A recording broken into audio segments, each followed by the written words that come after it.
Israel യുദ്ധം പ്രത്യക്ഷത്തിൽ അവസാനിച്ചെങ്കിലും വിദൂരത്തിൽ ഇനിയും ഒരു ആക്രമണത്തിനുള്ള സൂചനകൾ കാണുന്നുണ്ട്. ഇനിയും ആക്രമണം ഉണ്ടായാൽ ഇറാൻ ശക്തമായ തിരിച്ചടി നൽകും. അമേരിക്കയെയും അവരുടെ നായയായ സയനിസ്റ്റുകളെയും നേരിടാൻ ശക്തമെന്നും ഖമേനിയും പറഞ്ഞു കഴിഞ്ഞിട്ടുണ്ട്. പുതിയ വീഡിയോയും കഴിഞ്ഞ ദിവസം പുറത്തു വന്നിരുന്നു. ഇറാനെതിരെയുള്ള ഏതൊരു സൈനിക ആക്രമണവും നേരിടാൻ തയ്യാറെന്നാണ് പരമോന്നത നേതാവ് അയത്തുള്ള ഖമേനി പറഞ്ഞത്. ഒപ്പം 12 ദിവസത്തെ ഇസ്രയേൽ ഇറാൻ യുദ്ധത്തിൽ ഉണ്ടായതിനേക്കാൾ നാശം എതിരാളികൾക്ക് നൽകുമെന്നുകൂടി ഖമേനി പറയുന്നുണ്ട്. അമേരിക്കയുടെയും അവരുടെ നായ്ക്കളായ സയനിസ്റ്റ് ഭരണകൂടത്തെയും, അതായത് ഇസ്രയേലിനെ നേരിടാൻ നമ്മുടെ രാജ്യം ശക്തമാണെന്നും ഖമേനി ടെലിവിഷനിലൂടെ അറിയിച്ചു.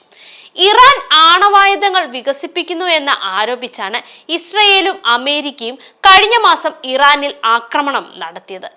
എന്നാൽ ഇറാന്റെ ആക്രമണത്തിൽ അമേരിക്കയുടെ വ്യോമതാവളത്തിനടക്കം സാരമായ നാശനഷ്ടം ഉണ്ടായിട്ടുണ്ടെന്നും US-നും മറ്റുള്ളവർക്കും ഇതിലും വലിയ പ്രഹരം ഏൽപ്പിക്കാൻ കഴിയുമെന്നും ഖമേനി മുന്നറിയിപ്പ് നൽകുന്നുണ്ട്. ഖത്തറിലെ അൽ ഉദ്ദൈദ് വ്യോമതാവളത്തിന് നേരെയുള്ള മിസൈൽ ആക്രമണം ചൂണ്ടിക്കാട്ടിയാണ് ഖമേനിയുടെ ഈ വാക്കുകൾ.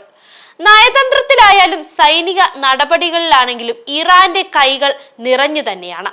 ദുർബലമാണെന്ന് ആരും കരുതരുതെന്നും ഖമേനി മുന്നറിയിപ്പ് നൽകുന്നുണ്ട്. എന്നാൽ ആണവ ചർച്ചകൾ പുനരാരംഭിക്കുന്ന കാര്യത്തിൽ ഇറാൻ കടുത്ത സമ്മർദ്ദത്തിലാണെന്നും വിവരം വരുന്നുണ്ട്.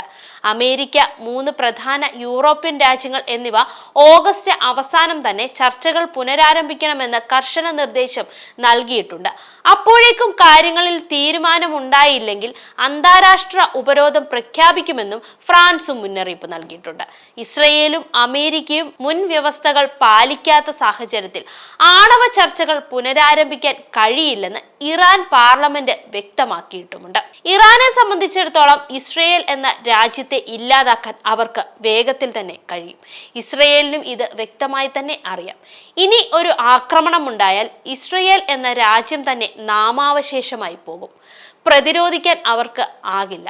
തൽക്കാലം വെടിനിർത്തൽ പ്രഖ്യാപനത്തിൽ തന്നെ ഒളിച്ചിരിക്കാം ഇസ്രയേലിന്.